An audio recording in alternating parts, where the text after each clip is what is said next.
Hi, I hope so that you see me good. Yeah. So hi, as Dragana presents me, I'm Nenad Jončić. I'm coming from National Museum of Serbia. I'm mostly dealing with what we call now digital archaeology, and I'm special in the, let's say, 3D recording and representation of those data in cultural heritage. I work on several European projects on these topics, and I will try to show you and present you maybe something that can be useful for your work, maybe not just in presentation, maybe also in analyzing the monuments and things. I will speak about few different methods and technologies for creating the 3D models. What is, let's say, the advantages of these things, and what can be very useful for you, and what can be the final result, let's say, for presentation to the broader audience. So let me share my screen just a second.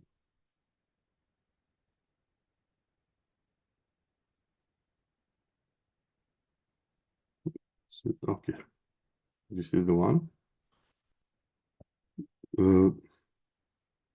Like I said,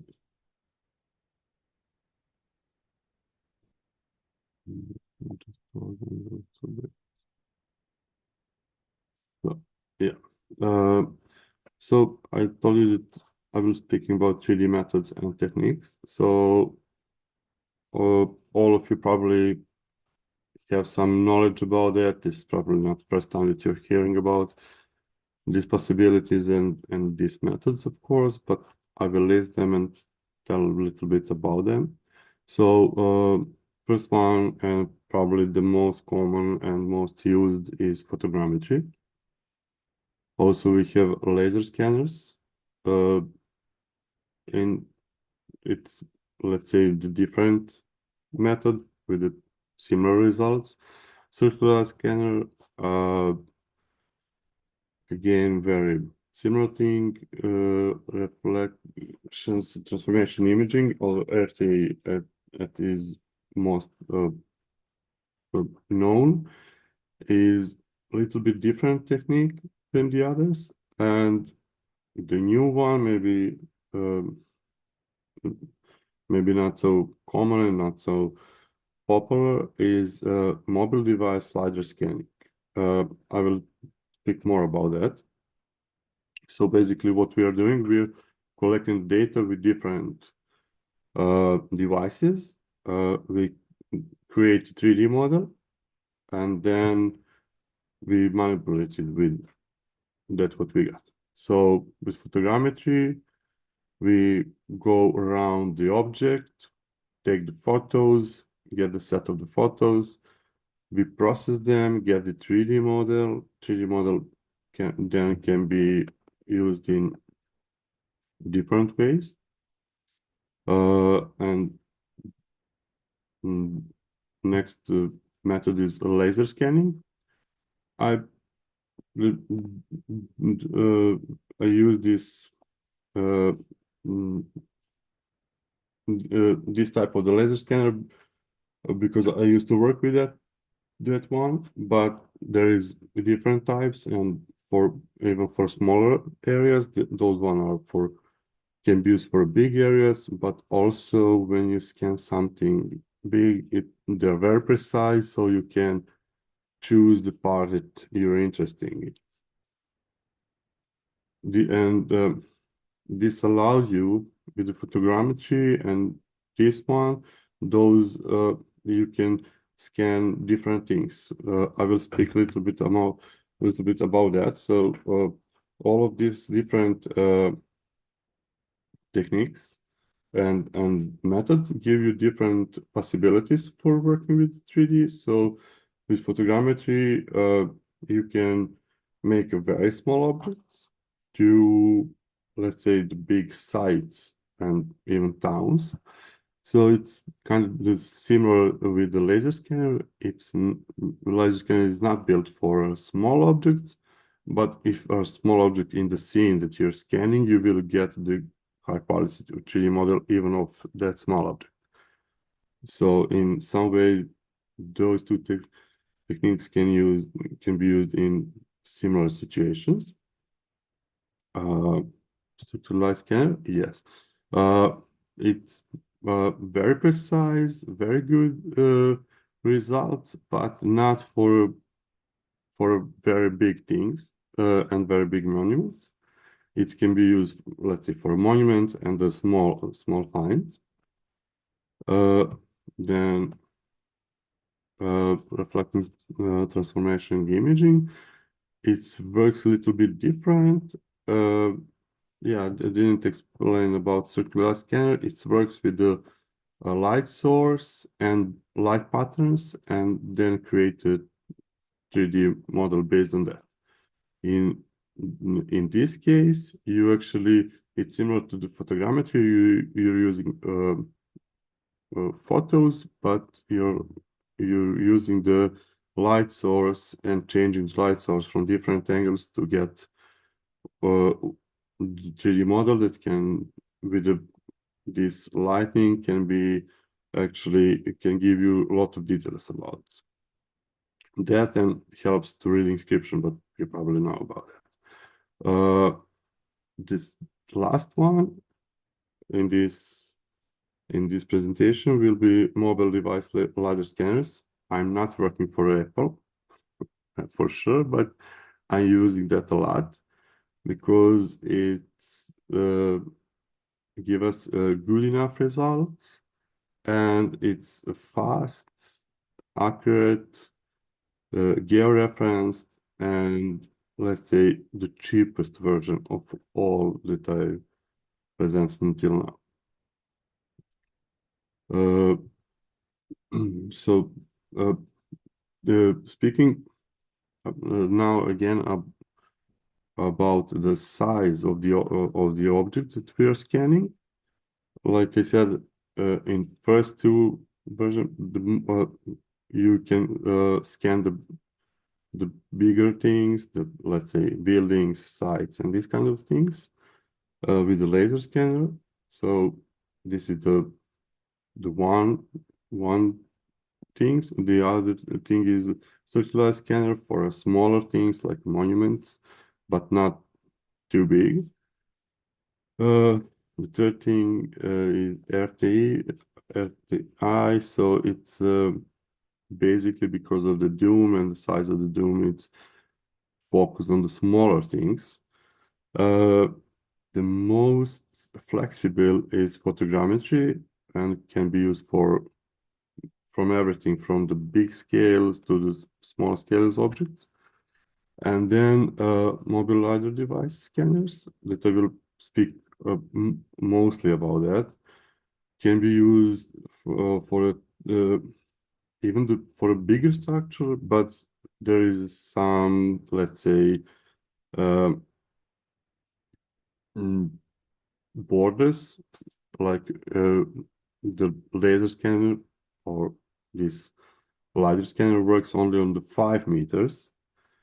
And if you have something, let's say, long, and it's lay on the ground, it's not a problem. But if it's a tall building or something like that, or monuments, this can be a problem for scanning.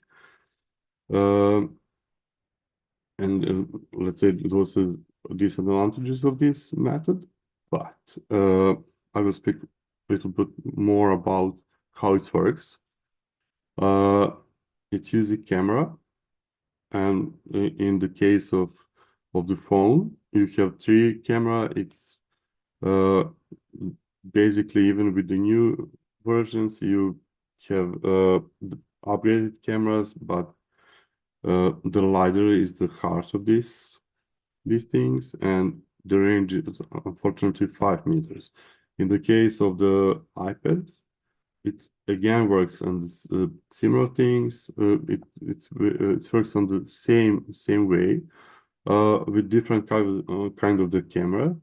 So the result is a little bit different because of the camera, and can be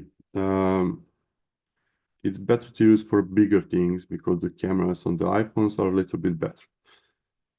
I will show you a few models and how that can be used. On the left side, you can see the video of the monument that scanned with the iPhone thing. And then on the right side, you can see the results in without texture, without anything. That can you see? Okay, this is a rough model. It's not so good. It's everything depends on quality of the scan. I will speak more about these qualities and disadvantages. I will now show you a few examples how it looks and how can and the results are, let's say, pretty good. And good thing is that it's very easy to make this kind of the animation. If you pay attention on the details, of course, I'm not sure that it looks so good on the screens now, but the details are very good. The texture is actually, I will explain that. The texture is what we see, the colors and these kind of things. So in this case, it's 8K, so the results were perfect in that case. But let's say maybe the geometry is not always the better, but for kind of presentation, it's, let's say, more than enough and it's good. Like I said, I will speak a little bit more about quality, precision, and production speed. And those can be very interesting stuff for us, especially if we're speaking about presentation. In these three case studies, it's actually the one case study. It's the same objects scanned with the three different techniques. Actually, sorry, just a second. It's the first one is scanned with digital camera. You can see the data about it, how and how many photos, the time taken for processing, software that use, how good are the results. In geometry, this is vertex and spaces. And also very important thing is the storage, how big are the data that you're collecting during this process. So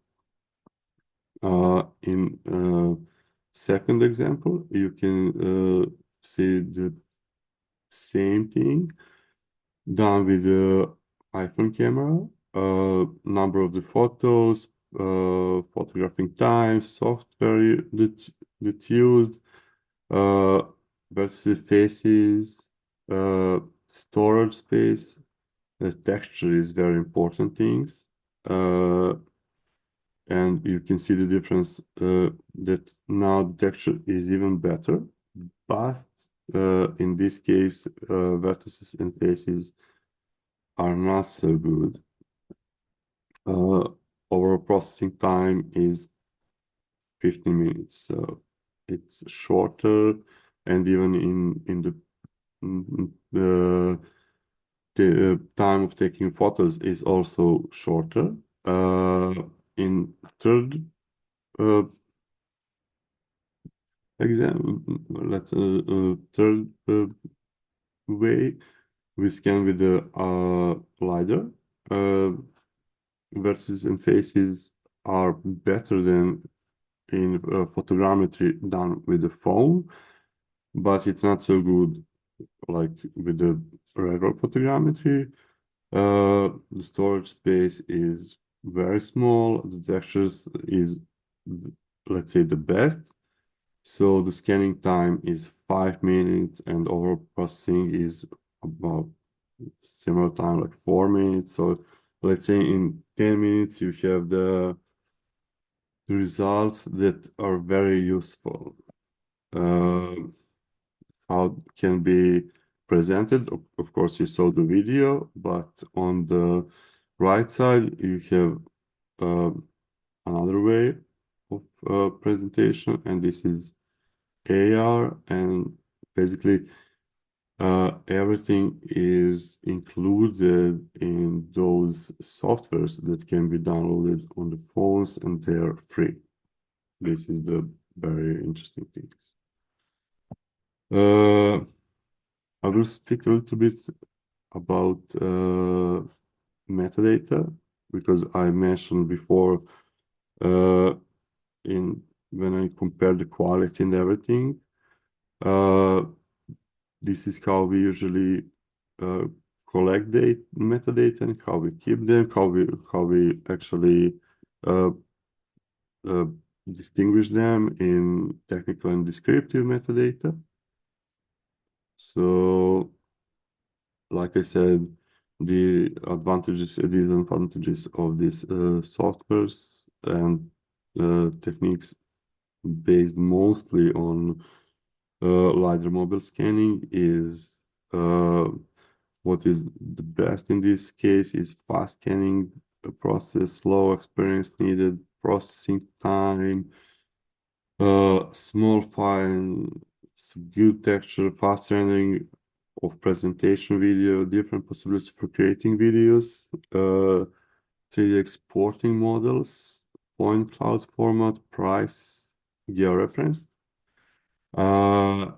The disadvantages, like I said, number of vertices and faces, especially compared to photogrammetry laser scanners and structural light scanners, and possibility to scan a small object from all directions. That's mean if you have something small and you want to record the side that is actually lying on the table, you cannot do that, because when you move the object that you're scanning,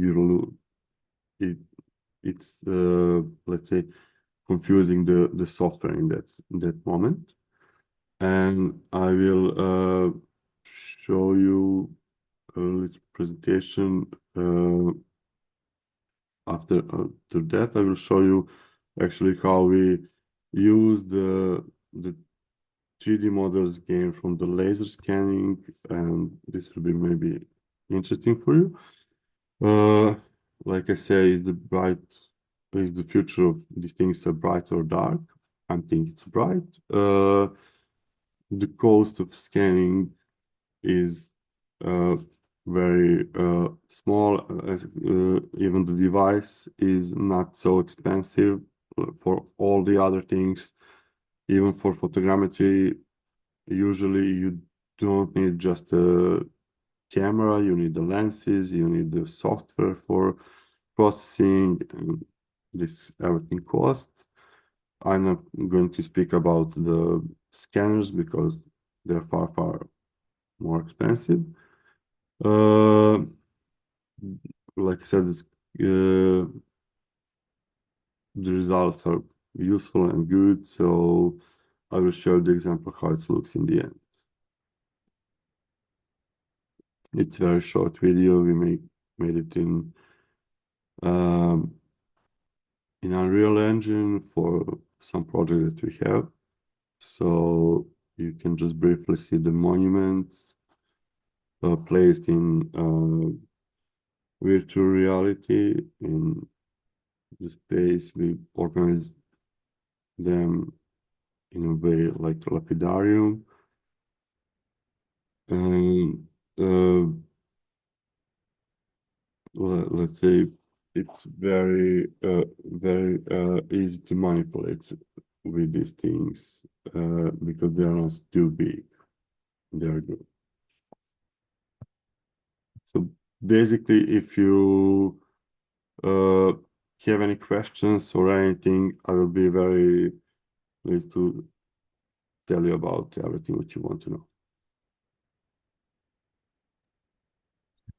Thank you so much, Nenad. This was really interesting, and at least for me, this is the aspect that we know we don't do this kind of thing in EpiDoc, so this is really something that we can learn from, and perhaps think of the ways how we can include some of the 3D techniques in different projects, especially those that not only focus on text editing, but also have some public engagement component. And yeah, I'm sorry, I didn't tell you a lot about that because I assume that you're aware of that those 3D models. I show only one example. When you take off the texture, you can read the inscription if they're not readable, and this is something that I saw in papers that's already used in practice. So you probably know a lot about that, probably more than me. So I didn't want to bother you with those things, but I just use one example to show how it looks like. In different softwares, it can be even upgraded, and when you move the lights in the softwares, you can get the same results like with RTI. So I'm sorry for interruption. okay, does anyone else have a practical question about things we I have. Well, thank you for the presentation. Because we have thought of applying this to our projects that already exist, and we'll probably think of how to do this in the current project.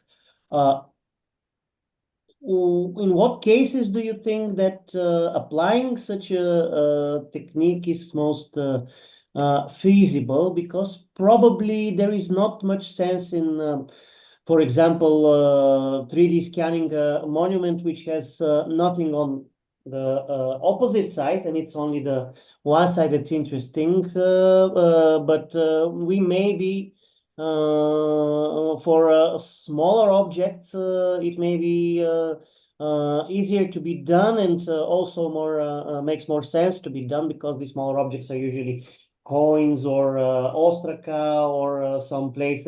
So according to your experience, which of those techniques suits better which purposes? Because we were thinking about 3D scanning some of the big stelae in the archaeological museum. Okay, they have to be dragged out and they have to be shoot from all the directions. And if there's nothing opposite on the back side as opposed to the front side, what's why bother with all this? But perhaps for some monuments, some techniques make sense, and for other types of monuments, other techniques make more sense. What do you think? Yeah, you're right. Basically, there is no one solution that solves everything, but combination of these solutions, let's say maybe for because I'm archaeologist and I'm coming from, let's say, the guys who found the monuments and bring to you to explain us what they are. Let's say that we, in my opinions, everything what is scaled between 20 centimeters and let's say if it's not too high, 3 or 5 meter, maybe even the bigger ones can be scanned. I use this the phone LiDAR scanner for scanning the facade of the buildings, and it works. With let's say some kind of the selfie stick, I managed to scan the facade even 5 to 6 meters, and it works. It's more than good. We can analyze all this decoration on the facade and reconstruct them.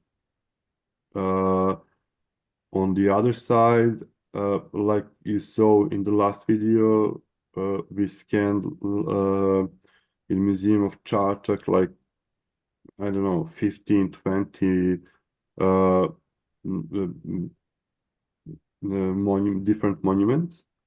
And the interesting thing is that I'm not sure that you maybe saw there is a pillar step there, base of the pillar, and actually it's made from the monument dedicated to Diana.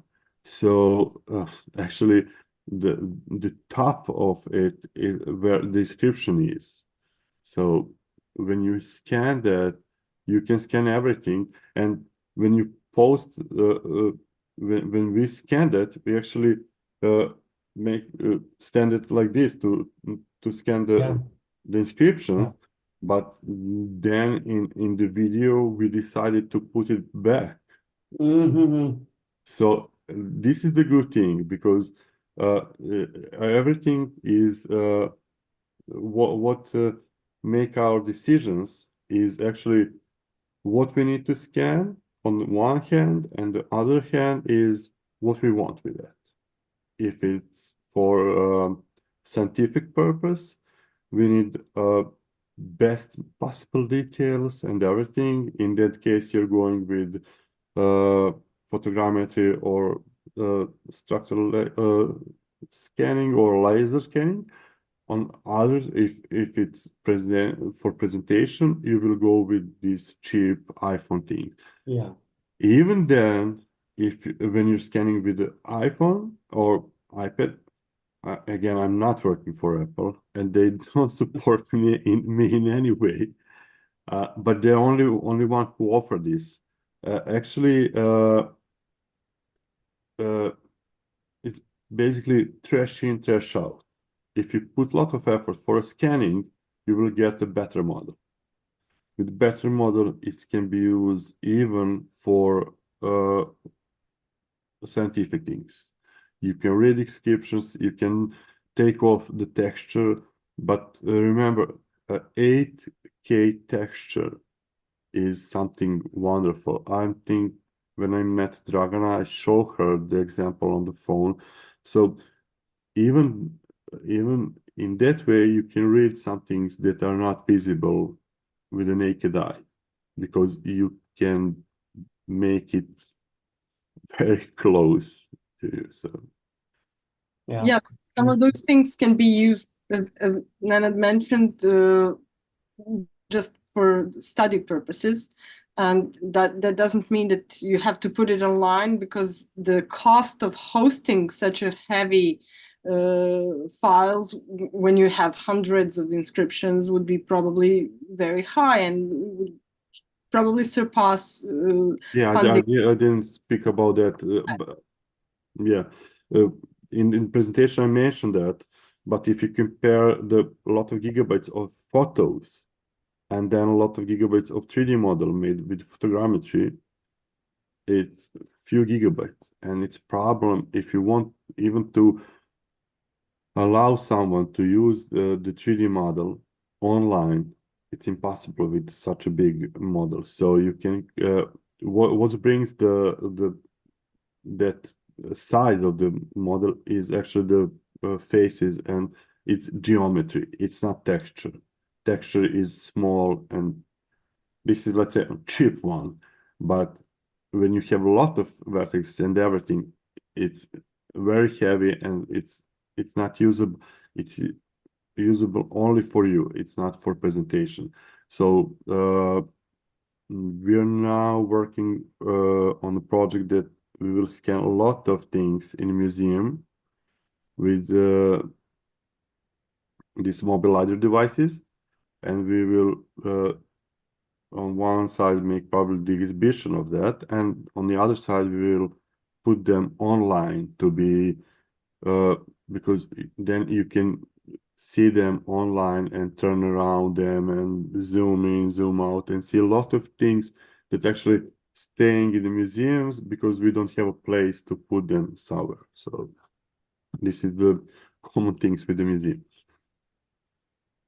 And oh yeah, there's other questions from actually colleagues at the museums. I think Mr. Dr. Kalinchikaru has something. Thank you. I'm an archaeologist as well, and I would like to ask you, first of all, thank you for your presentation. And I would like to ask you, which method is better if you want to scan a certain surface, a monument, let's say, in searching for very low relief inscriptions, photogrammetry or RTI photography? I don't have a lot of experience with RTI.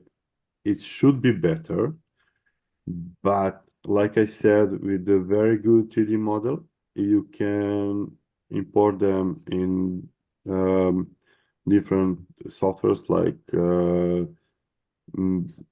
the Cloud Compare or Mesh Lab, and then you can change the light source and get very similar results.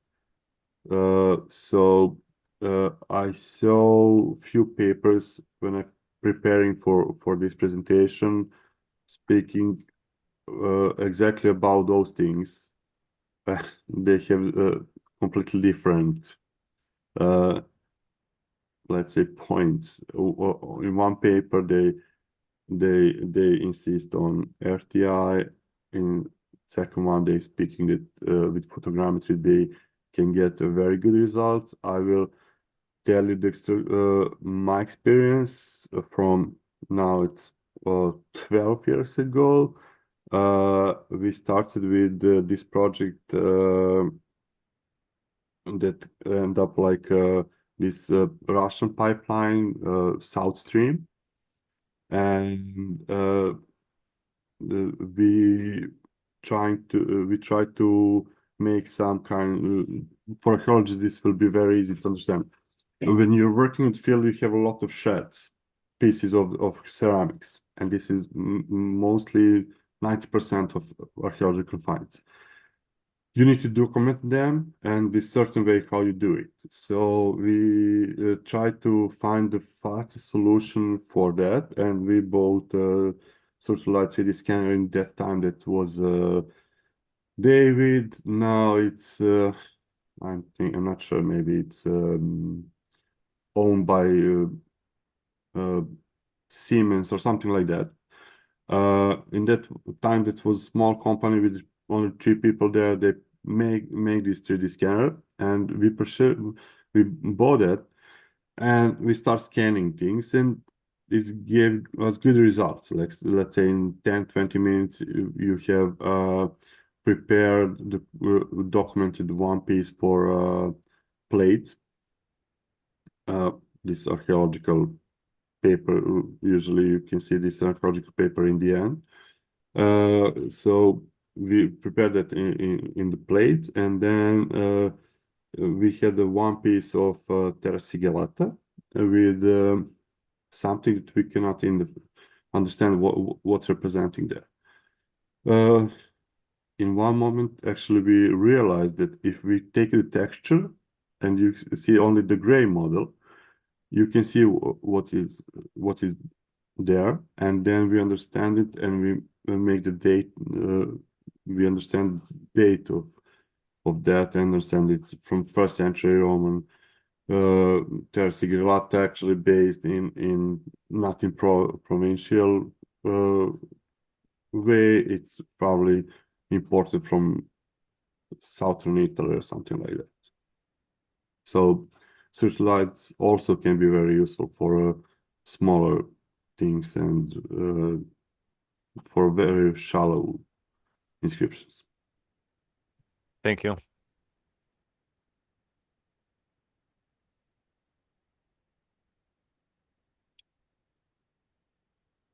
All right.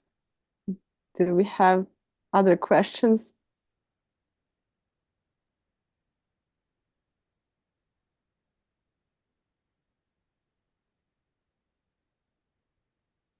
I want to thank you all for having me here. If anyone has questions or needs some advice, please be free to contact me through email, to Dragan, or whatever is suits for you. Thank you once again for this opportunity. Thank you, Nenad. Thank you very much for participating in the workshop and for showing us these fascinating techniques. And we'll have a question once we reflect a little bit on the topics. So we can now move forward with our program. I believe that another hands-on session is in order. So yes. Actually, maybe Elina, I will give the word to you, maybe to say, but then I will ask, what do you think is more feasible to continue? I identified some inscriptions, unfortunately Greek, that have some things in that might be interesting to encode, or some additional material. If you have one, we can also put it in our. But first, let us say what we discovered, or actually what Elina and Kristiyan discovered during the break. The moral of the story is fill your authority list references, even if they're bogus. Yep. So basically, you just have to, at least for the metadata that applies, you have to give references, even if you haven't created entities in the actual authority list. Just write something in order for your inscription to visualize. Obviously, at some point that was made a prerequisite to for the website, and we kind of never actually paid attention to this rule, because we obviously always use references in our documents, and that was actually the first time that we tried it with Different unfinished material. Somebody XML missing some parts. It's valid, really, but our restrictions are stricter than the restrictions of the EpiDoc schema. The EpiDoc schema allows here and there not to have and it gives you a valid file, but when you put it in the software says no. Here you have something wrong. Yeah. But if you're brave enough, you can also. I think this is doable, because Elina did it just before the break. You can create your own entities in the authority list and then try to link to them. This should also work, but if you don't feel like doing this also, because you have to update your files in several places, just do some bogus references to Plovdiv for Filipopov, for example. Yes, you were going to say something, probably. No. I just wanted to ask anybody if they had probably you didn't have time to like poke around the inscription and its visualization a lot. And so there are two possible ways to continue with the practical session. One thing I can suggest is to take a look of the already encoded inscriptions and make minor or not so minor corrections in the site itself, so that we can visualize them right away and see where the differences are. That might be really useful in order for you to get used to some boring stuff, but still not that visible, obviously, and but that is up to you. The other way we can proceed is to encode new inscriptions. Probably we can make something sharing our screen, and this way we would warn you again on these minor mistakes that are usually relatively often made. And speaking about this, I have one common mistake in mind that I already saw in one of your XMLs, and I really wanted to show you the difference. What difference does this minor mistake make? But yep, probably I should do that right now before I forget doing it. I will share my screen just for 1 second, if you don't mind. Mitko, I think it's okay, isn't it, for me to do so? Absolutely. Just Yeah. just one really common. Encoding new inscriptions is inevitable because we have to have more new material to see how it works and to gather experience and so on. Because for now we have. Of course, yeah. And the other thing we really should be working on is to get used to add links to authority lists and to enrich our collection with new personal names, persons, and so on and so on. But for now, just this really annoying mistake that is it's just a matter of code versus human eye. Here you see the visualization of this monument is absolutely correct and great, and everything looks perfect. Even when you visualize this inscription, you cannot see a mistake. I haven't checked this, but I will try to see whether we have the lemmas here. Okay, so this is. Since, yeah, see, that is really cool. We have the lemmas and they work well as well. And that is weird, but I will explain why. Yeah, this is Elena's inscription. And I will return to Elena's inscription just for one small correction. Let me see. Yep. Excuse me, why is there a quotation mark after the centuries in the 10th? Yeah. And that is something that is inherited actually by FS, and it is working in Telamon project. Yes, but not in the Greek numerals.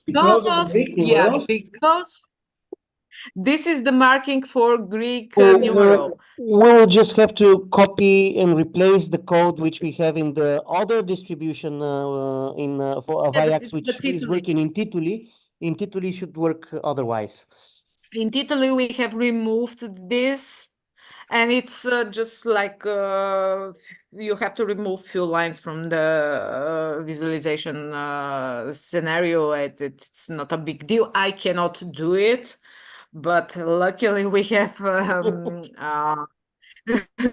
people that can do it. I mean, that's why we need a programmer for this type of corrections, because this is automatically this is written for Greek inscriptions. The good thing is, before we continue, the good thing is that Kristiyan already explained how our FS this is our variation of FS, how our AIAX works. It's the elements, attributes, and values of the attributes are stored into a database, and one part of it is a database. As you saw, there is Apache, there is MySQL. The other part is the PHP, which takes the orders, and it's a matter of doubling with the 1 or 2 lines of PHP code.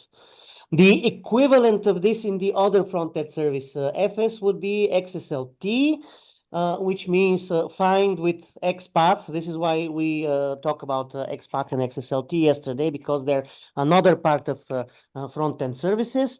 The XPath finds exactly where this attribute or element or value lives. In our case, this is the num element. And then it gives a command, find every place where everything encoded with num is, and display it in such and such a way. PHP does the same with the tables which store the information from the XML, but in a different way. The good thing is that probably every webmaster that has produced commercial websites, for example, online shops for something, could deal with this, because this is basic common PHP. This is not you only have to explain to them the specificities of working with your material. Okay, here we have something tagged with num. I want to display this in this way. Yep. And here my moral story is a bit will be based on anything other than our site, because obviously our site is designed to correct this particular minor mistake. So I cannot show you how it would actually behave in FS, for instance, but otherwise, I didn't install FS on this computer because it's a really weak computer, and if I install too many things, it will just stop working. So just I will show you here. Here we have an example of something that looks correct, validates through the schema, but still would make a mistake when displayed and when indexed. Could anyone tell me what do you think the problem can be? It's within this lemma, V-type lemma.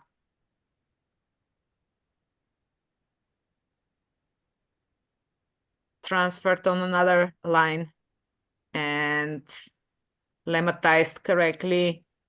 Do you see anything that we briefly mentioned it in yesterday, I think, or even in the day before? Anybody? Could not find anything.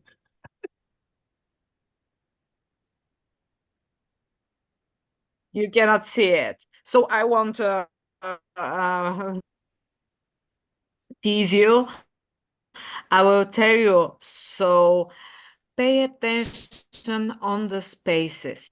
Here, autoritate,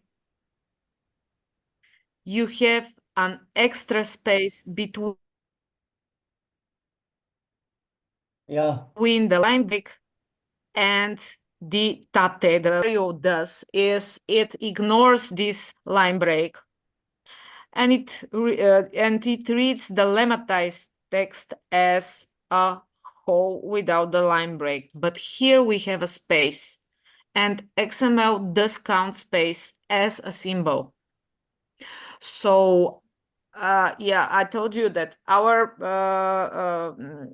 programmer obviously made this kind of mistakes to be disguised, and you cannot see it here in the index, and that is great, but also bad for me because I cannot show you. Yeah, but this is misleading. here, yeah, you see the actual autoritate perfectly whole word, but otherwise it should display as, let's see.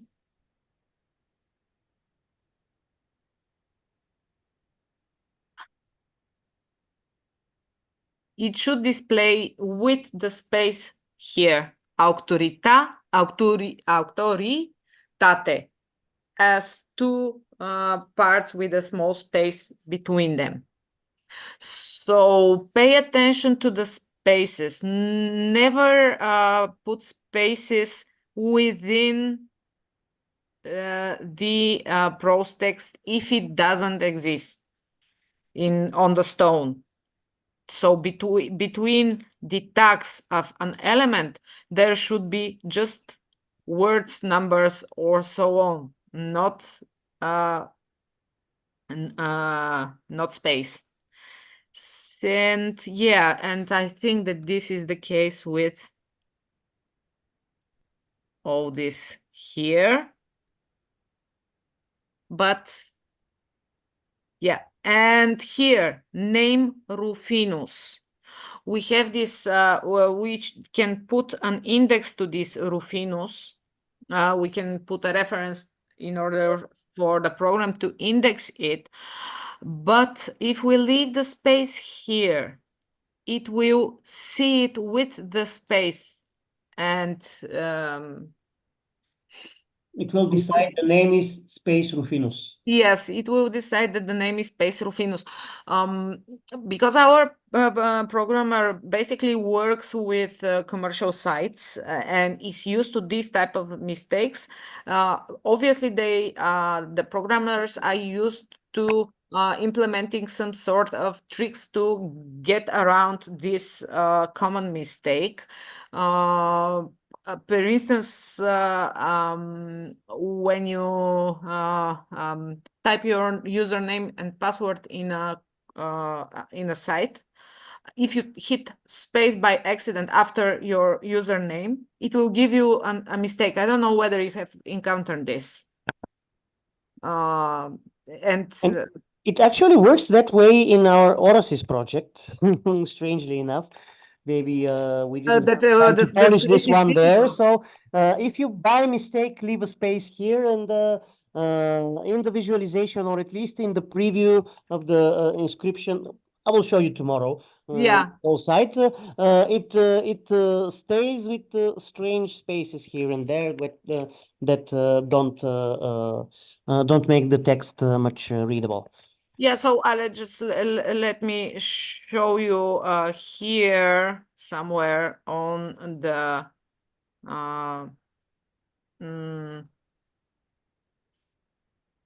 yep, here Pontificis would look normally like this, Pontificis with the space. And okay, we have cheated in our site. It automatically connects them, but still you should be more diligent, because if you decide to share your work with other projects and so on and so on, and if someone works with lots of data and wants to extract, for instance, all the lemmas pontifex, you will have this as a word with space. And the name, I don't remember where the name was, with space before or after here, the Rufinus, space Rufinus. Yeah, that was the small note I wanted to make. And I see another one, traces. Yeah, I'm not. No, I didn't correct all the mistakes here. Yeah, I'm just telling what I'm seeing. Yeah, not here. We should probably correct them here, and I should finally decide whether I will use the online AIAX or the local AIAX, because I have them both open on my computer. And Yeah, and a third AIAX, so I have to close some windows in order not to mess everything. Okay, so I will stay with the Greek version here. And if you want, we can make some authority linking and working on correcting some of these minor mistakes here in the front of the site. Or if you have some questions that came up when you try to visualize. Well, what about trying to, giving some bogus repository with museum to the link? Why should it be bogus? Oh, it shouldn't be bogus, but let's give a real reference to the repository and okay, because I quite frankly do. This hotnit wasn't in a museum. Yeah, this hotnit. Yeah, but if you want to try it with some of the museums in which with which you have connections, I don't know, Archaeological Museum of Skopje, to see if its website links correctly. Why there are no reasons why it shouldn't, but yeah.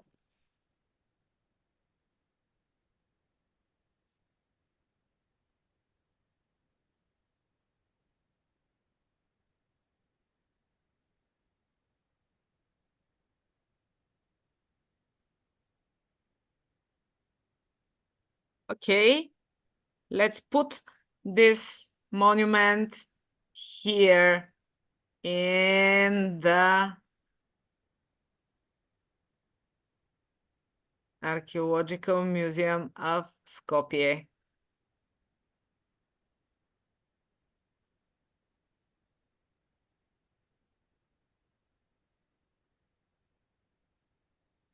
And let's save that and see.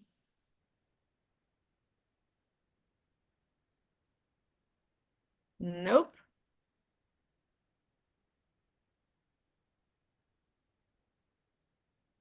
Where did it?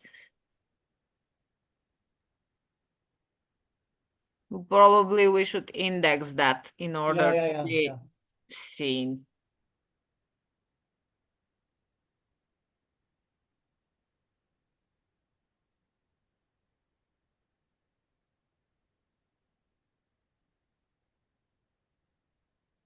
Okay. Nope. Institution and inventory. No. Aha, of course not. I didn't give I didn't write anything inside the Yes. Do bear in mind, okay. There are a lot of morals to be drawn from this one. Do bear in mind that if you want some text to display in the actual visualization, you need to put content in between the brackets of your elements, no matter how beautifully you link them. Of course, and yeah. Yep, here it is, and now everything should work just fine. Yep, and here you have the link, and when you click on it, you just go right to the page you have referenced already. So this is how it works with direct links within the XML itself. Yeah, you can also in the commentary you can link to other inscriptions, be it in your own collection or in, I don't know, Klaus Labi or somewhere else. Yes, You have this. in the metadata, in the commentary and apparatus, you can make references to other sites and places, or to other sites or different places in your site With the ref tag. with a ref and the XML of the URI. Pardon me, of the document. So what else do we need to do? The only thing that autofills in our visualization is the centimeter part in the dimensions. You don't need to put it explicitly, as we told you yesterday. Yeah. Sorry, can I ask something? You changed that data with the inventory and the archaeological museum, but it still says no below the No, this is number. This is not no. The archaeological number, the number. If we, yeah, if Inventory let's number, write the number okay. there. Yeah, let's just add a number here. Identification number. I will give it like 321. ETS 1, and we will have number from ETS 1. Let's see if it visualizes. If we don't, no, yeah, it should be. Okay. It's either should be indexed or it should. No, be I put it in the Bulgarian. I put it in the here. Yeah, okay, here you have just that's another a little bit exhausting thing, that you double your information when working on bilingual inscription. So here I said this is the identification number in the XML lang BG, and to have that same information in the English version, I just have to copy and paste it here. And when I save it, it will display in the English version as well. Okay, let's see what else we can do.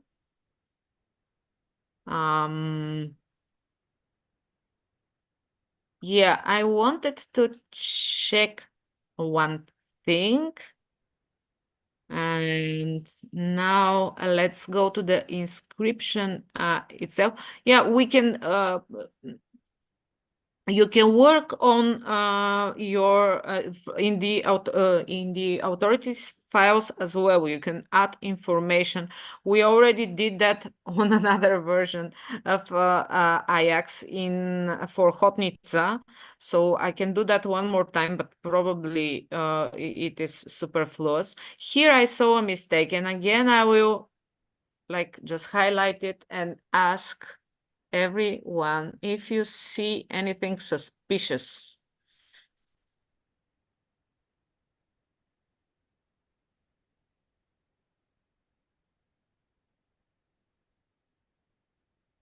Just look at these 4 lines and tell me if you suspect that something isn't quite right.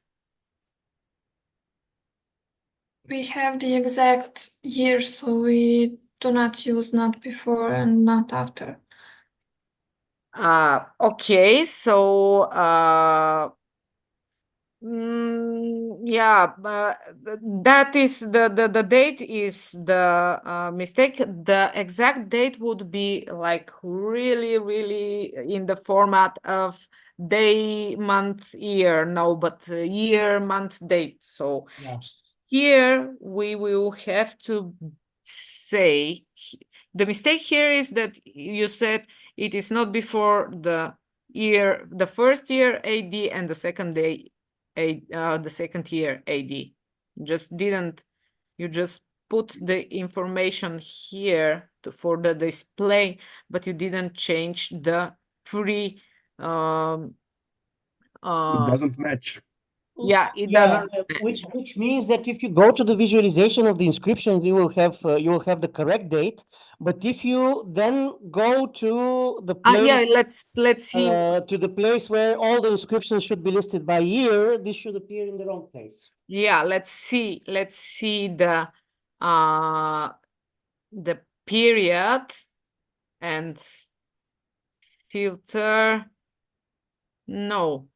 And yeah, the period is from first year first up to 350. So let's return.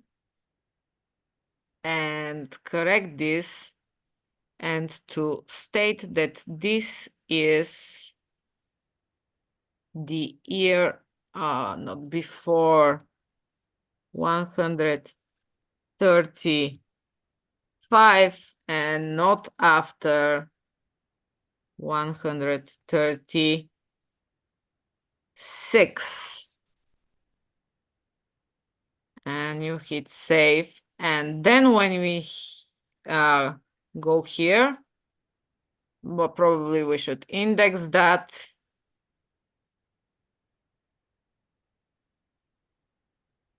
In order to correct the dating. Nah, again, it is from year 1. Okay, so there is another inscription. There could be another inscription that is from. The thing is that in this version, the time slider is missing. Yeah, the Something time. that we have to work on. Anyways, that was another thing I But noticed. it doesn't. It's not shown in all the languages. You should write in the non-English part, which is for now tagged as the Nope. 36, yes, od novата ера или след Христа, или something like that, for it to be.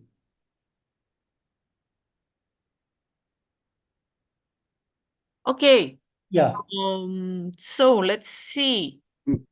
There were 5 numbers Where? where we filled. Aha, here. 5. Yeah, this is I why. think. Oh, yeah. This is why. Thank Yeah, you. thank you for very noticing. much. Was Save and refresh and home. Now, okay, so the date slider isn't working, basically. But still, that was an honest mistake I made. What else I thought of doing with this file? We can be as brave as to refer a picture to it. if we have picture. If not, just let's put a picture of no matter what, Mickey Mouse or something, and put it to see in display. Okay, so let's put a picture of Mickey Mouse. I'm not sure whether I have Mickey Mouse on my Okay, no, I mean, I can take some picture, whatever, from, I don't know, Wikimedia Commons of an inscription or something. Let's see, this was a Latin inscription. And here we have the images. I don't know, the images part is a bit tricky here in the online, the copied version. I'm not sure what we will get. This Hey, is why I was asking you, should we try it? Okay, Latin, I found a Latin inscription from Jordan. It's so nevertheless. send me a picture so I Yes. can see what will happen. Oh, it works. I showed it in the demo in the beginning of the last session. Linking Latin inscriptions and Greek inscriptions. I think there's like files called Telemon demo JPEG or something like that. So it works. Great. Okay, there is something GPG here. Send me. Oh, it sucks because it's in the web page format, and I need to. Okay, while I convert it. Let me see whether I have a proper image somewhere in my documents.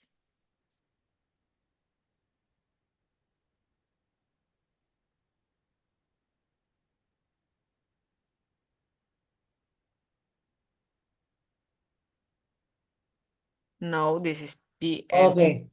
Huh? I do have it now. Share. Yeah. It predominantly works with GPG. Did we say this? Or is this already not an issue? It works with GPG, yes. Yes, if you have TIFF for JPEG or God forbid WebP, which is very popular now and now very boring for me to work with it, but convert everything to JPG.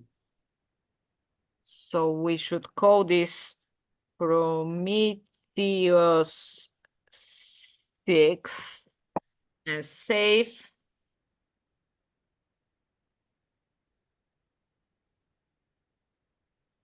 And then, oh, not here. And then I will upload it here in the images folder. I'll just add Keeping our fingers crossed. the Prometheus 6 uploading. Then I have to index. Whenever you do something new. Okay, so now I have to refer to this image here, and I will just delete the other GPGs that are, and I replace Imenesninka with Prometheus 6. Oh, 6. I will save and see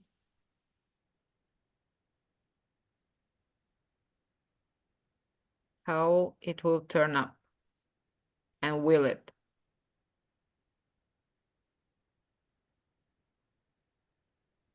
Yep. Yeah. Here's our image. So you just put your image in the images folder and you refer to it by simply using the exactly same name within the XML file as shown. Yeah. Don't here. forget to put it into the GPG format first. Second, don't forget to, when you put the image into the image folder, to index. And then when you refer to it in your inscription, to save and index once again. Yep. And then refresh your page. Well, probably you can index when you have finished doing all the things. You don't have to index on every step, but I just made it this way in order to be 100% sure that it will work. Yeah. Yeah. So let's see other things that we can do. I already saw that and told you, but probably we can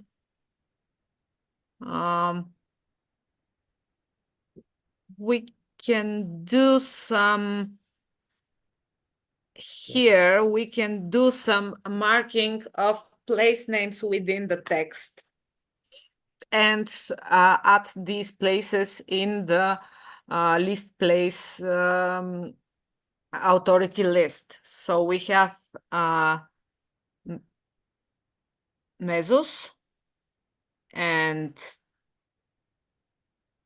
should we deal with? Will it be place name type ethnic? Yeah, that's what I was thinking about. Should we treat that as a place name or a place name type ethnic? It's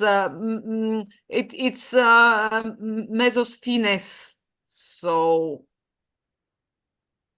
I would treat it as a place name, although it's yeah, it's actually metonymic for the province. Yeah. So Intermesos et straces, yes.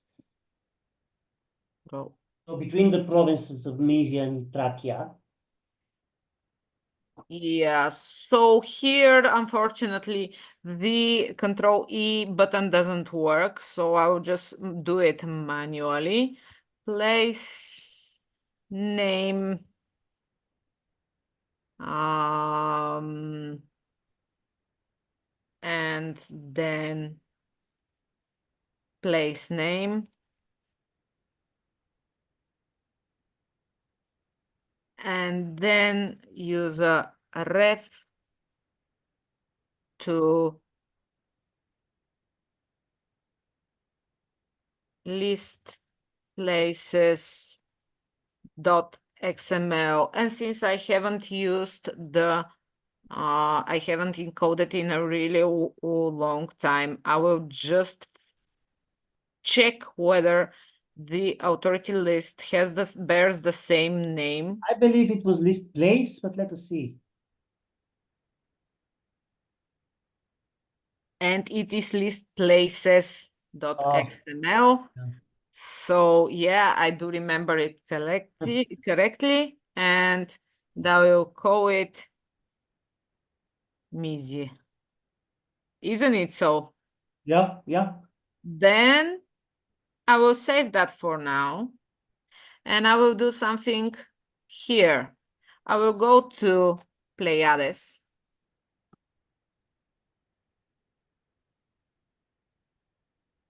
I will find Mesia. Okay. Probably in our case, these are as far as we can see, this is what we discussed briefly yesterday. There are some distinct historical entities called Mesia, and Mesia superior and Mesia inferior, but there are at least two Mesia superiors. So you have to choose. Which one is this? Let's say. Let's check this one. Yeah, or it gives a very strange reference point for Mesia superior, but still. Let's check the other one. Yes, the same thing. More or less the same. Yeah, but you can see there's meta information such as date range and things like that. Maybe one is from yeah.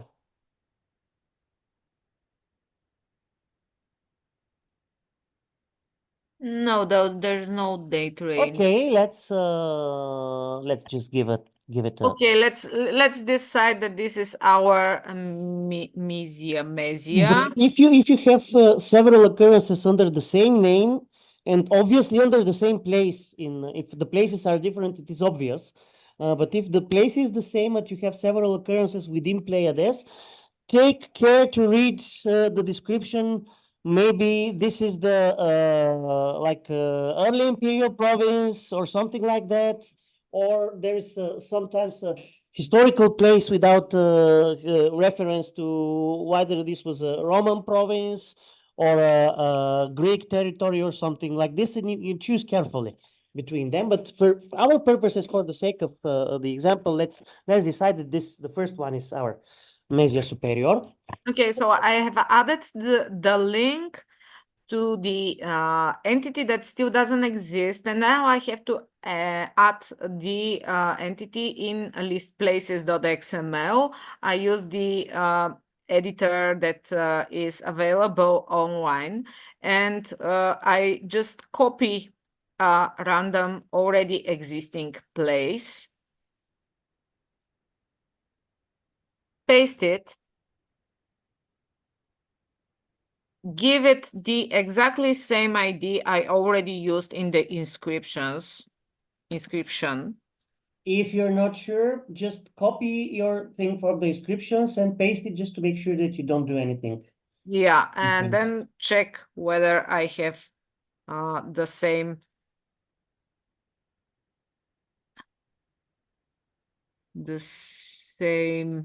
Mesia here. Yes, absolutely the same. And then give it some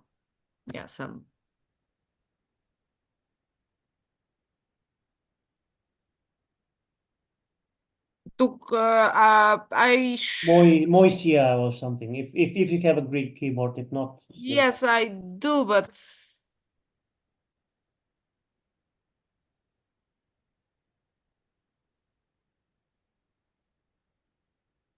let's say that. Wow, generic thing.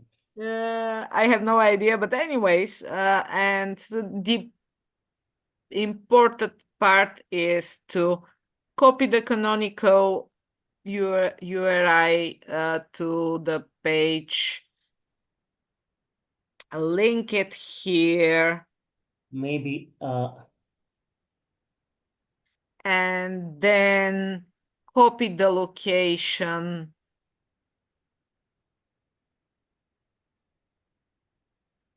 Maybe the people who are more familiar with local history can tell us why the reference point here is somewhere around Győrszévo.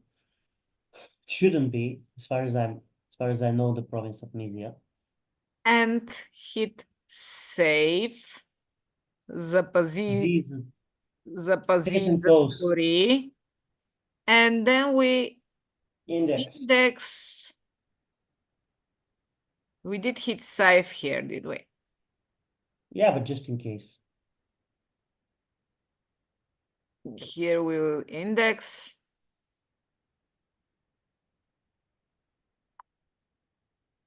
And see what we have here. Mentioned places. Oh.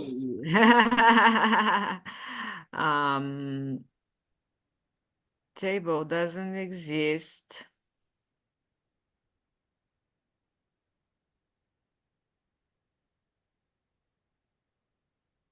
Okay, there's something missing.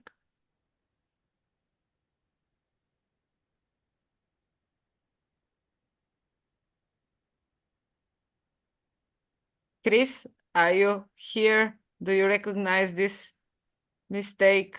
Yes, I'm here, but no. Yeah. Let's see. Okay. Everything looks fine here, but anyways. The space after the location. That's. Hope this is it.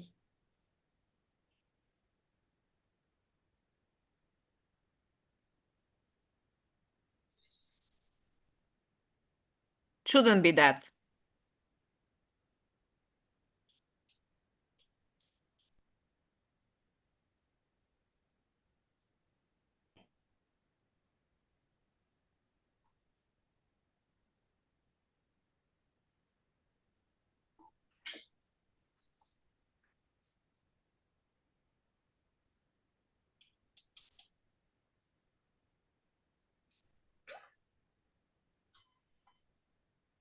Yeah, everything looks fine, but ours doesn't display for some Okay, here it is. Mysia. Okay. Okay. Because this is in the places mentioned in the text. Oops. No, it's not working within the English version. Okay, peculiarities keep coming up. But yeah, you see it listed, and you see our inscription listed under it. Yeah. Mysia. Actually, yeah. And here you actually, have. the first time we're trying this in real time with material that wasn't encoded on purpose for our sites before that. So bear with us, but as you can see, things get clearer on the go.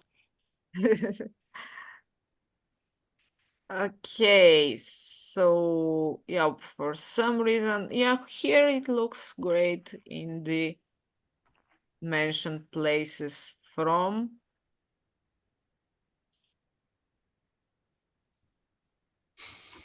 No, okay, I'm sorry. We'll think about that. That's interesting. But let's see. Another thing we can do, something else we can do. Maybe to add a person.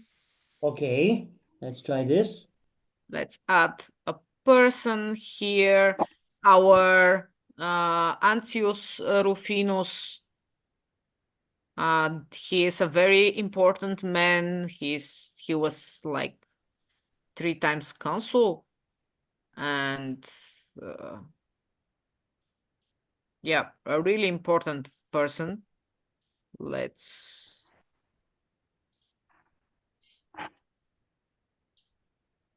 Here he is. And here we have him, first name, ref, not in Greek, of course, equals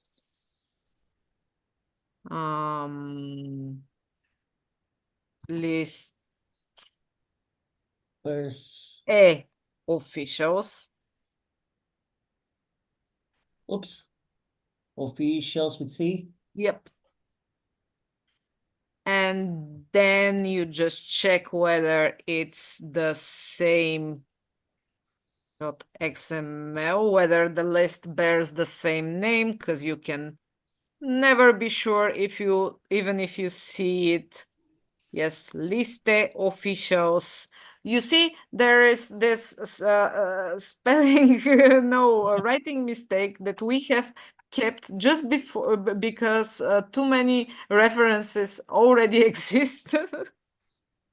We didn't want to deal with them all again. Yeah, we didn't want to correct them because this is just like these are the goods that we are the only ones normally that see this mistaken in this superfluous e, and once you get used to it, you don't mind it. But now, as I speak about it in public, I am wondering why didn't we correct that? Well, we didn't. Just a side note, if you want to delve deeper into digital humanities and computing and IT and things, you can spare some time to learn Python and then write Python scripts to correct all your mistakes at once. Like check all the references that you have in, say, 200 inscriptions and replace this string or that string. This is what Python, one of the things which Python could be useful for in digital humanities projects. I personally abstain from doing this side. My life is already too short to learn Python. But you can do it, and maybe yeah. Maybe Kristiyan can tell you more about this if you're interested, but usually pay attention not to do such things. So I gave it a reference to list officials and an unique ID that is simply his names, because it's easier if someone wants to address this very same person and wants to search for him in the already existing list. That's the proper way to search it, but not scrolling through the individuals by hand. And then I gave it a NIMREF. I told you yesterday about this peculiarity of doubling the information about the names. Here is the are the regularized names of Antius Rufinus, and here I will add him in the list of officials, and he is a provincial governor, isn't he? What is his occupation? I think yes. I think so as well, but I'm not.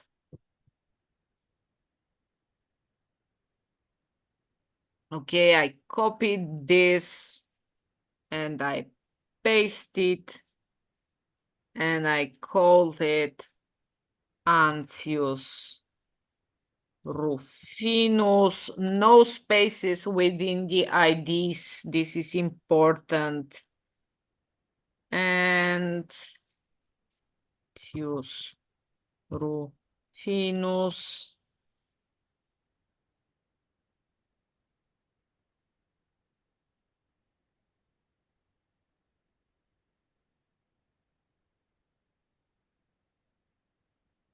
Up.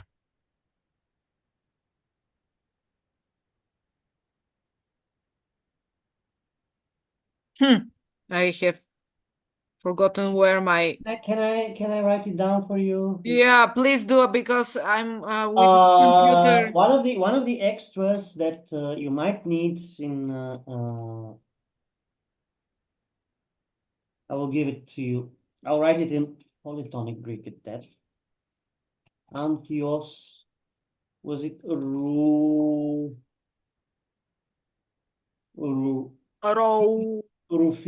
It should be with the circumflex because the E is long, and I'm putting it in the chat.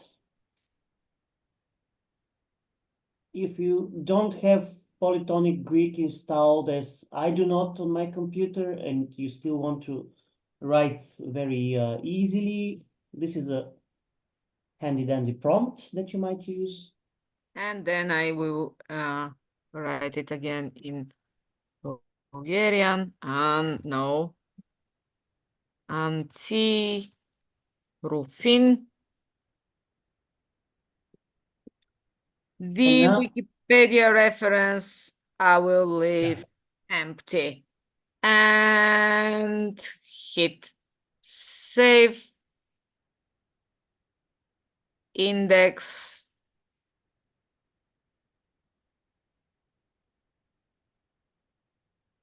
Save. And let's see whether our...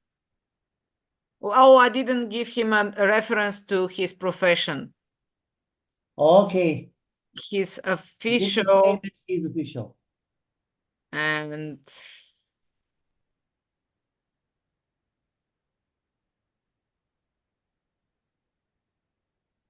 There's 3 pages, maybe. No, he's not. Let's see. List of officials.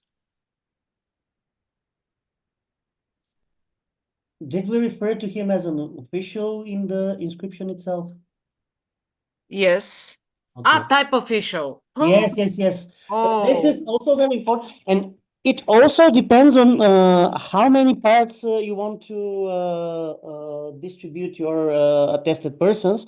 We have type emperor, as we discussed, type official, and type attested. And if you don't give the correct reference, it won't show in the respective authority. Type close official. And yeah, that should be it. Save.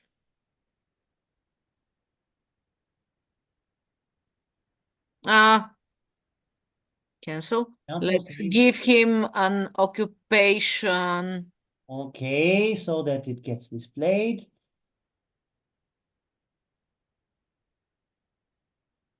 Copy. Here it is our guy, and we'll just occupation governor.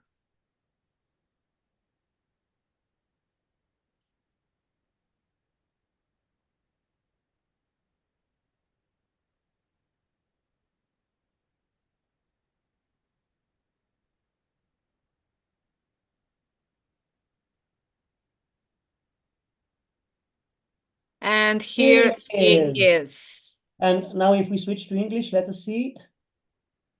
We have problems with English, but okay. We'll work on that. Yeah. And yeah, that's the principle. That's the main principle. You just have both tabs. At least that's my way of working. It's up to you, of course. But for me, as I'm used to it, that is the most easy way to add links to authority. Otherwise, once you get used to it, it will be really quick.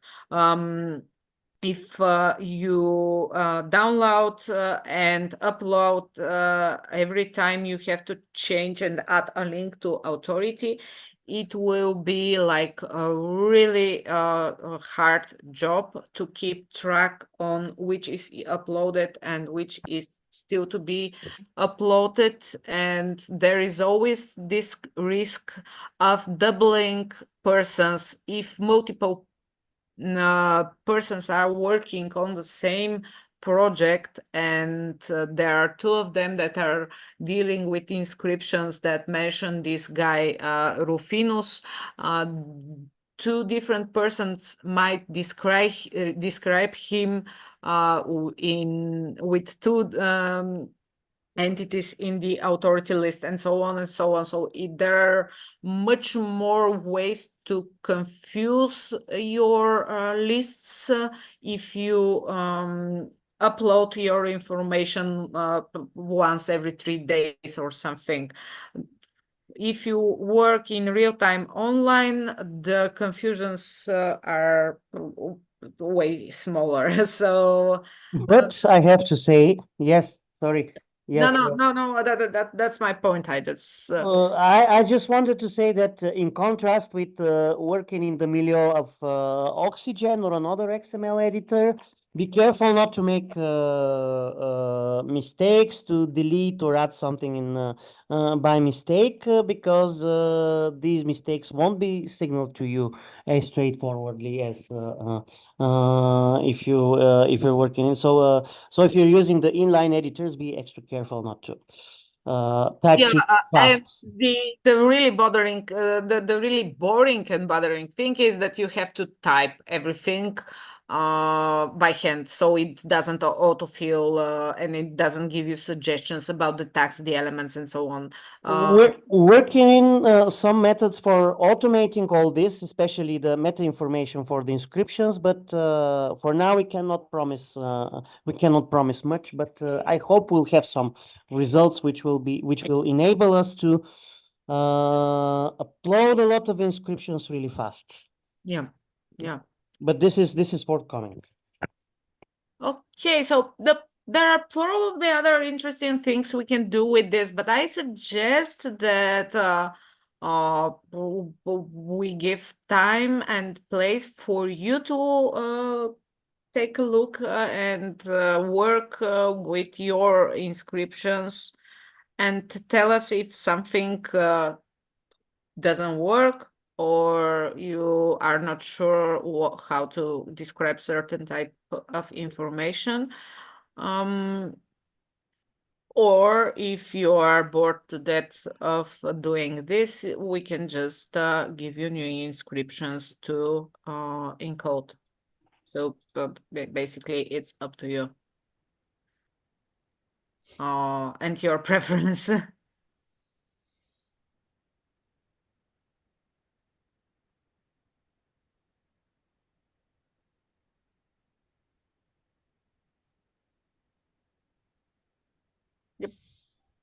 Philip, please do tell something.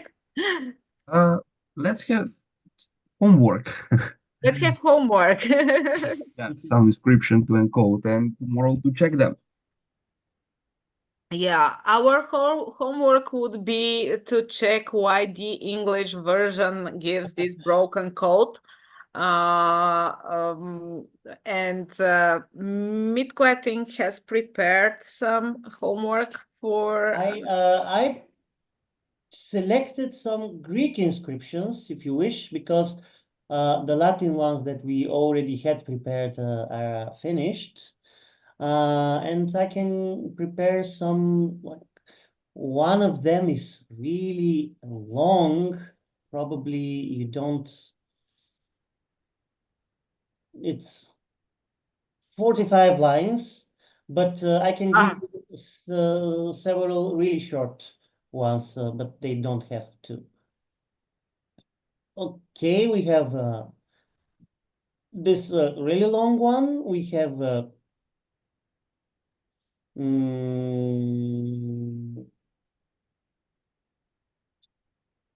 Beshivliev's corpus number 207, which is an early Christian inscription.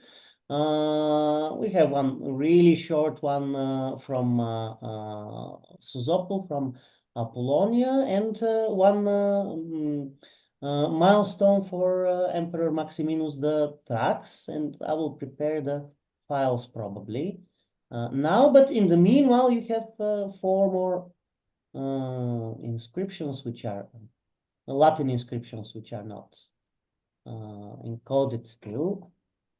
Yeah, here in the workshop program.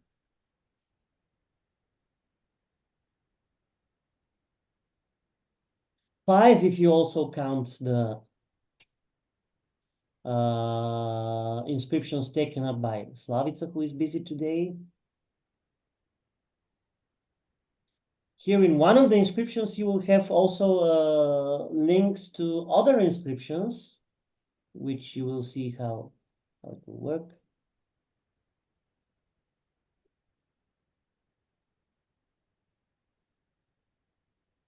I'm preparing this and now I'll be uploading in a while. Yeah, and just one more mistake I have noticed. I hope, Elena, you don't mind that we're using your inscription as an example, because it's a good example for different things we can show. And here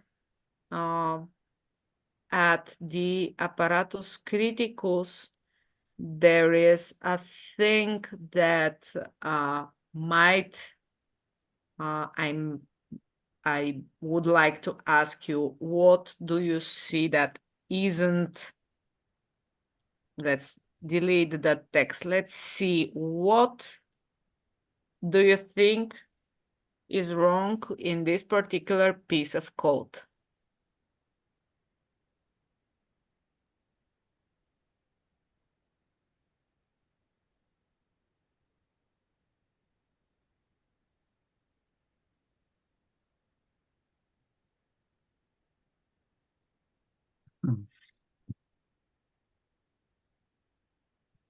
This is the apparatus criticus.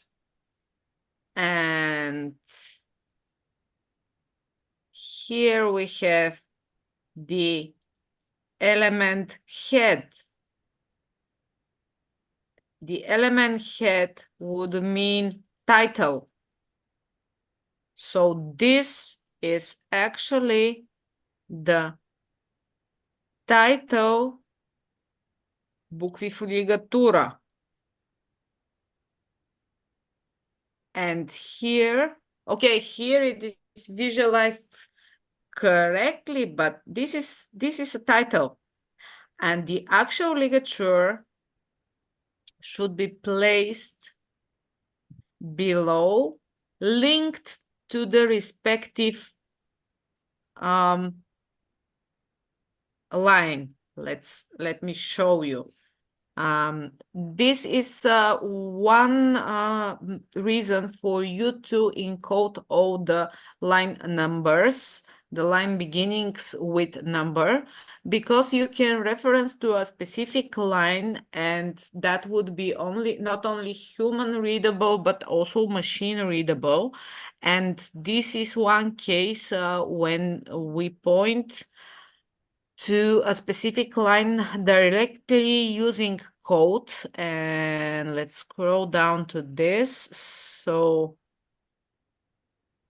yep, so that is the title, bucvifligatura in Bulgarian. That is the title letters in ligature. And here up lock is location number 12, so it's located on line 12, and this is the THR. This is the letter. These are the letters in ligature. This is the ligature, and here you can have other notes about this particular location, and you can copy it, or you can have uplock 1213 and say something like what can be said about 1213.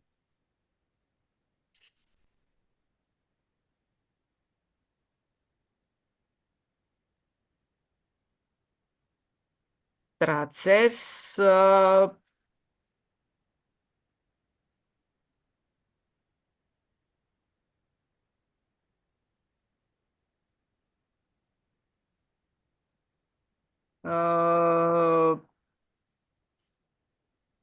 I don't know, but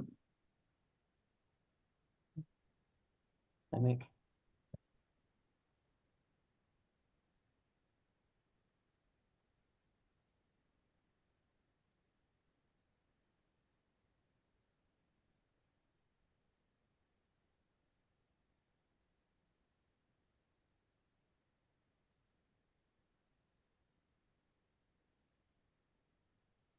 you can have different notes that that pertain not only one line but more lines, and you can put them all in here, and then we hit save, and let's see how they will look.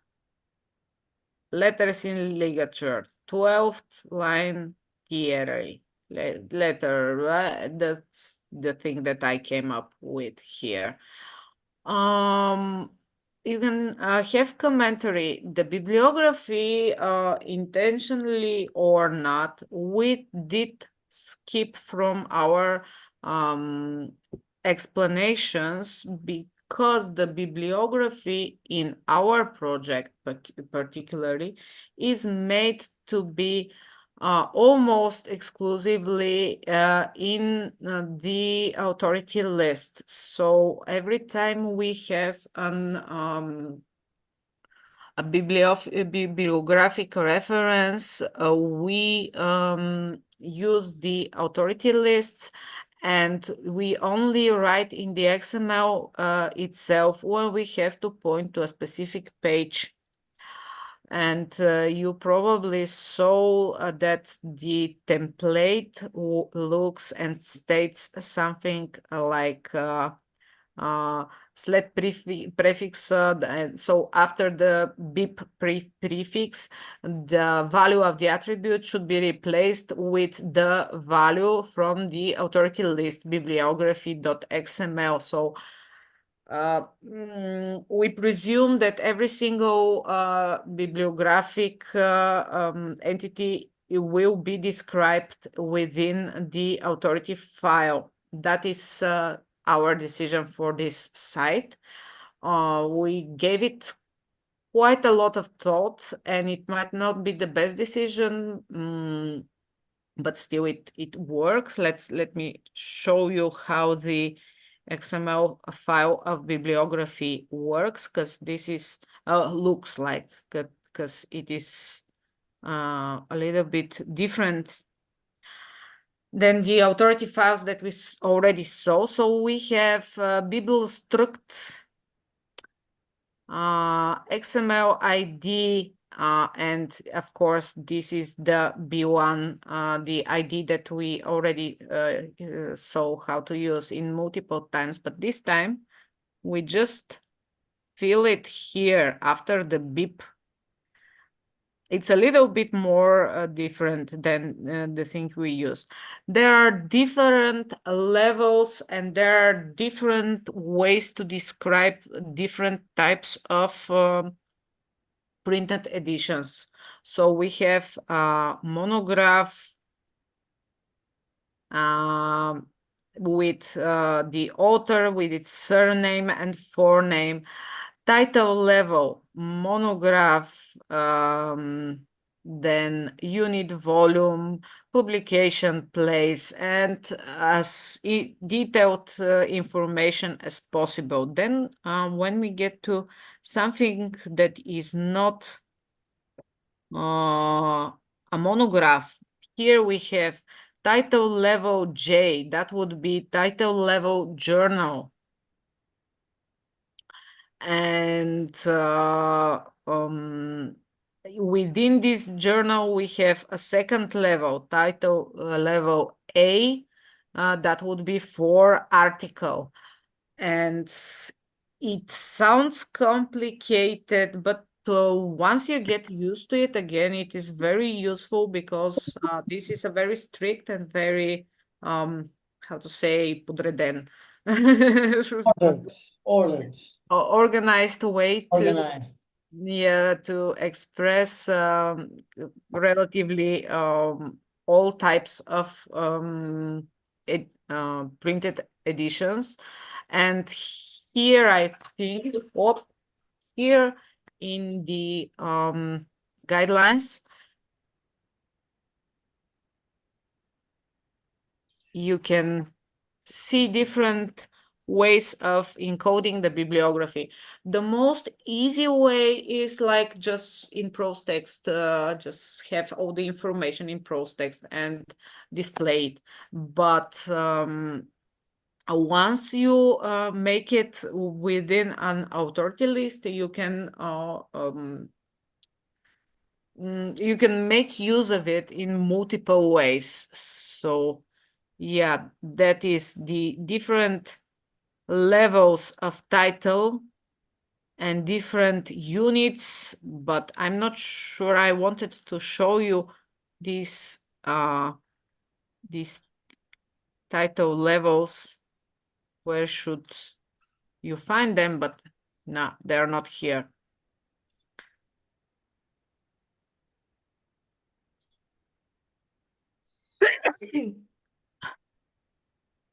Yeah.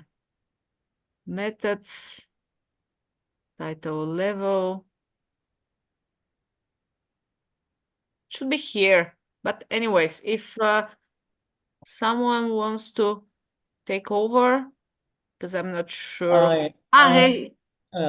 Yeah, no. I cannot take over on this one because I know exactly what you do. But I was thinking about maybe showing how to. This is actually not very complicated and not very complex from a conceptual point of view, but I don't know if you will guess if we have, for example, a reference to some part of the city and you want to know what it is. So let's say here we come, because this is what you were working on. We're giving you already inscriptions which have been encoded and the information in them has been ordered in some way. But if you have to use publications, especially older publications, if you have to use CIL, for example, if you have to use a corpus such as our IG book, for example, or you have other corpora like that, where the meta information is given in this way, and you have to then first translate it from Latin or French, as the case with IMS or whatnot, and then decide in the information which is thus ordered, which part goes where, because it's not necessarily ordered in the same way and does not necessarily have the same structure as it has in the EpiDoc editions. Almost all of the EpiDoc editions, if you work at the references that we have been giving you for the past week, you will see that they're structured almost the same, because the same underlying structure of the XML file lies behind all of them. But here you have something different, and here you have some sort of description which contains geographical references which we can then find exactly. So this is an inscription from Plovdiv, from Philippopolis, and see, we can read it together to see what it says. So Philippopoli reperta quattor quinque metrum subsolo at fundamenta aedifici antiqui. So what does this say? That this is found in Philippopolis, 4 or 5 meters below ground level, at the foundations, the fundaments of an ancient building. Here we have a bibliographical reference. Which bibliographical reference on top of it all, you may have it also in your publications, contains a transliteration of a Bulgarian title. Apostolidis thinks this is one of the Greek-speaking inhabitants of Plovdiv who studied the Greek monuments in the city in the first half of the 20th century. He believes this was a temple in Edificatione Aedium. This is where usually the inscriptions which are found in the center city are the way they're usually found. When you build something new or when you change, for example, pipes or something like this, quae in Edificatione Aedium quae olim Hotel Berlin vocabantur. So can you guess what took place here? Why did they dig the ground? Why did they dig the ground in Plovdiv? In the city center of Plovdiv, and what did they do and how we can find it and locate it? Oops, not hearing. Sorry, something with the mic.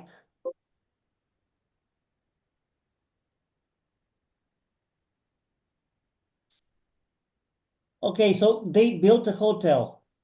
They built a hotel which... oops, somebody... Yeah, Elina is trying to speak, but I don't hear anything because... no, sorry, maybe I have forgotten it. No. Yes. Now I can hear you.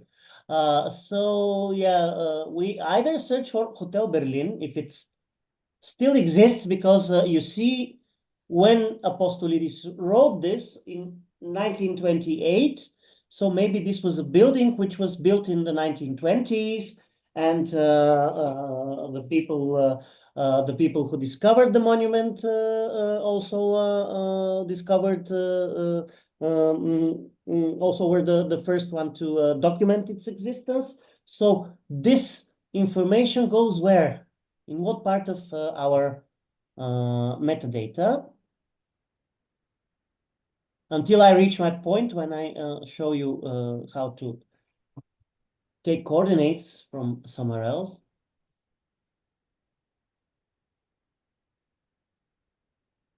This would be... Okay, if we're referring to the history of the monument, you have origin. It originates from Philippopolis, obviously. It probably has its date, maybe below, usually below the text of the inscription is where Mikhailov gives this information. And what else do we have? Provenance type found, and we have Observed. Okay, maybe, yeah.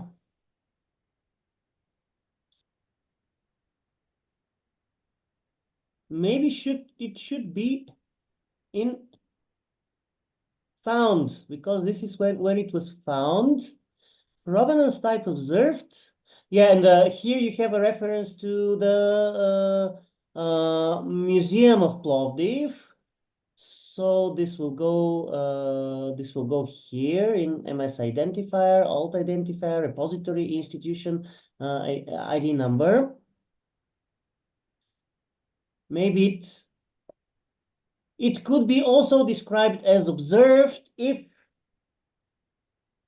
you say that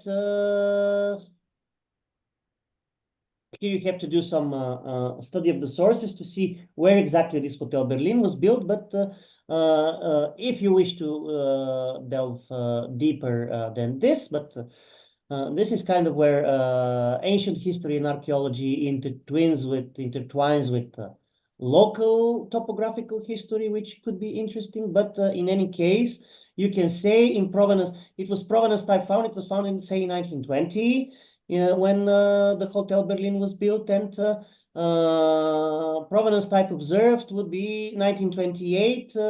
Apostolidis published this inscription and thought that it was a part of an ancient temple or something like that. You can state this. Still, where it is et ad aides dictas Cipev Bazar, cite sunt, so early modern hotel built near some sort of bazaar, which could date from like late Ottoman times, let's say, in Via quae olim Kniaz Alexander Postea Georgi Dimitrov, Nung Vasil Kolarov Dikitur. Have in mind that this was written somewhere in the beginning of the 1960s. So we have to also take account sometimes about name changes in the streets names and things like this. At least in Bulgaria, this was a common occurrence, a street which was named so-and-so. Then during socialist period was named differently. And then usually in post-socialist period was returned to its former name. So Knyaz Alexander. And this is it. You open Google Maps, you say Knyaz Alexander the First, and here you have a representative point. Here is the location coordinates. If you find something like Hotel Berlin or Chipev Bazaar here, all the better. I don't believe that any of these buildings exist. And then what do you do with this? You put it into provenance type found XML base. And this is, oh, lo and behold, now it's even become not red. So yes, this is how, if you have some historical or even no historical modern description of where exactly the thing was found, if you know the topography of the place, and if you are able to overlay this topography over the modern place's map, you can go to Google Maps, you can geolocate it, and maybe this is not the precise point on the street of Knyaz Alexander in Plovdiv where this was found, but this is close enough. This is as close as we can get without being there actually on the archaeological site, which I think now is non-existent. So this is also a good way to geolocate stuff by searching them on Google Maps, as unscientific it might be at first glance. It proves so that Ulica Knyaz Alexander the First is the main pedestrian street of Plovdiv. And if you do have historical accounts or historical pictures of Plovdiv, you can also know where exactly the historical buildings mentioned in the publication of inscriptions were, and you can also geolocate them here or there. You can pin your locations on Google Maps, and you can see what happens. This was a sort of side quest, so to say. If you have inscriptions like that, please don't hesitate to also, if it would be interesting actually to work not only on material which we have assigned to you, but also material which is your own. And you already have these 4 Greek inscriptions in the training materials. Let me show you once again, and they are, yeah, one of this is milestone. We can give you the images also. We can share them with you. As you can see here, you have not only interlinear dots, you have, do you remember what this double square bracket stood for?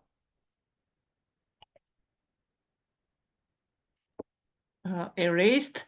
Erased. This is del rend erased, because this was a damnatio memoriae.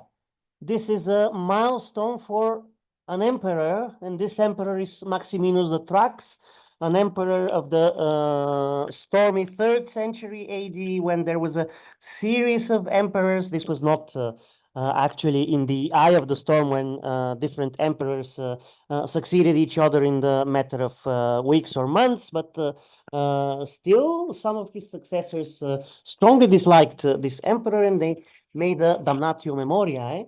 So you have in your cheat sheets ways to describe this. There was a supposed interlinear dot in between and Julius Verus.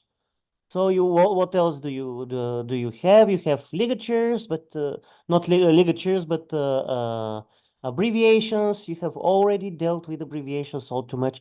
You have superfluous letters, and you have numerals which will be properly displayed with this prime sign, this small dot above, as in the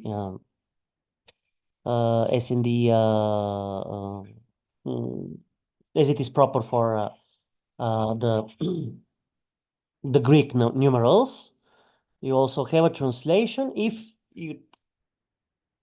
you deem it worth the time, you can also try to come up with your own Serbian and Macedonian translation. You have letters in ligature. This is where the two heads come. In apparatus, you have head. The first head would be letters in ligature, and then up, lock, line 6, etc., etc., etc. And then you'll have apparatus, properly speaking, which are notes to the peculiarities of the paleography of the inscription. And here you have linked several other inscriptions. You will see the links in the document itself, so try to link them with refs. And you can also, if you have the time, if you deem it worthy, translate also the commentary in your own languages. And this is number 2. This one is really long. And thinking about here you have, yes, what Elena yesterday heard. Here you have the sick thing. Syunbule won. Probably this is because of this. And it's very, very long. Probably you won't be able to encode, to lematize each and every word in it unless you have a collaborative work. And for the sake of collaborative work, you can do a combination of 2 exercises. You already saw on Tuesday, if you still remember, what you discussed with Professor Zečević about working with GitHub. You have the presentation and you have the video to remind yourselves. You can try, because it's really a lot of work for one person, especially until tomorrow, somebody can dare and try to work on this collaboratively, but through a common repository in GitHub. Why not? If one of you has built their own repositories in GitHub as an exercise, as you were supposed to do in the hands-on exercise, share this inscription on GitHub. Find collaborators who will pull it or fork it and comment on the corrections that they have made and everything that you can do as the functionalities of the GitHub platform. So if you wish, this could be also a nice exercise in this, but you have far more textual peculiarities. And you have here, because Stonecutter, okay, let's say this is so, you have a really rich apparatus criticus, not bell ligatures, obviously, in that inscription, or maybe there's so many that it's really redundant to encode them and to write down all of them. You have lacuna, you have things missing, but you lack a commentary. We don't have commentary so far on this inscription.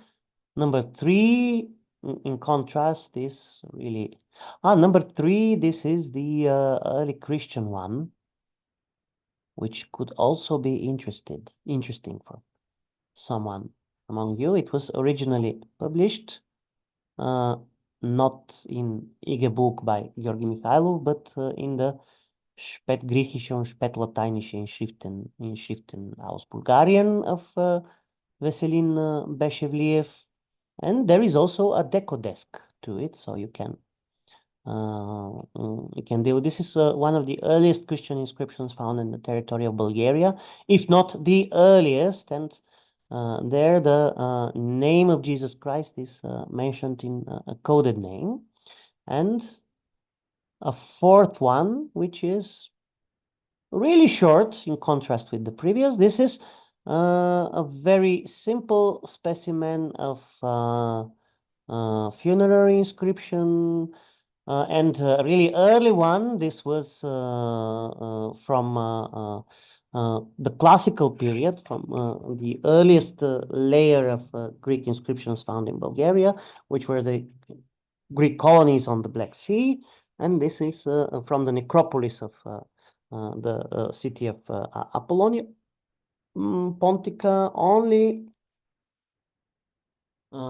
2 lines which indicate the name and the patronym of of the deceased. So it's really very easy. It has some peculiar characters that you only encounter in epigraphic texts, such as epsilons and omicrons with omicron over them.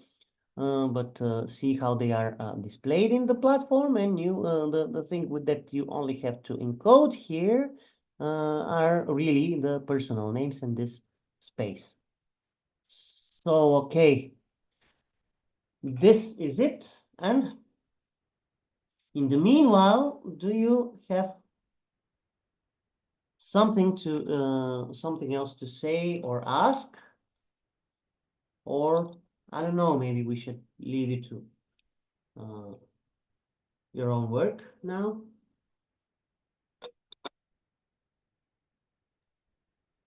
I agree. I think it was enough for today. Yes. Okay, so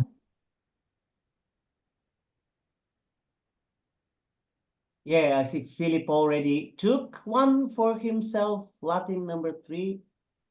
Yeah, just to remind you to be brave and add things in the authority lists as well.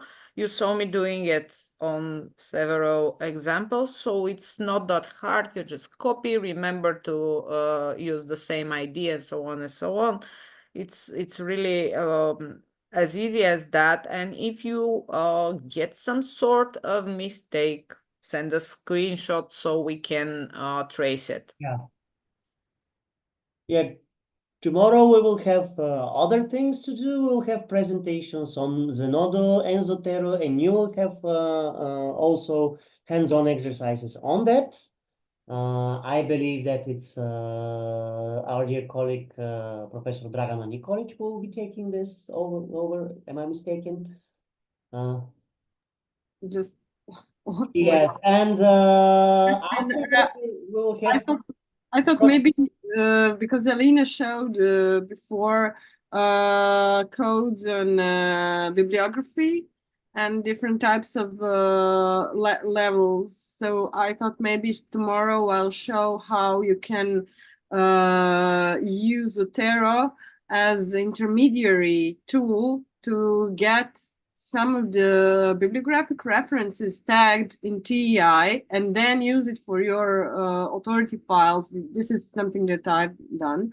So I'll show you this tomorrow. That this is one of the things that we'll learn, and so it can be pretty neat. And yes. We will also have presentations of the project, and I suggest that whatever we have done together, we have a quick glance of it and troubleshooting, and then we have probably, because we won't need the whole afternoon for this, then we have an ending discussion that we were discussing the other day that we can have about our further steps. So yes. Okay. Does anybody want to add something?